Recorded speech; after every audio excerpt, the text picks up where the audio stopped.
काय भक्त पुंडलिकाची थोर पुण्याई, विटेवरी उभी माझी सावळी विठाई। मीरा भाईंदरच्या ह्या परिसरामध्ये पंढरी अवतीर्ण करायची होती आणि आज ती पंढरी या ठिकाणी अवतीर्ण झालेली आहे। पांडुरंगाची छाया आपल्या सगळ्या परिसरातील जनतेवर पडलेली आहे।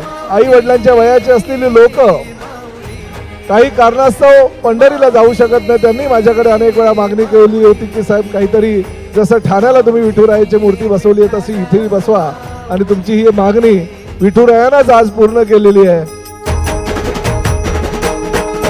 चाले वाखरीला खेळनाद घुमतो गजर टाळ, मृदुंगात वैष्णव देवान हा। कुणी खेळतो फुगडी, कुणी करीतो वंदन, त्याच्या मंदी माझ्या पंढरीचा तो कानडा। कुठे वाजवी शिटाळ, कुठे वाजवी शिवीणा, वैष्णवांच्या मैत्री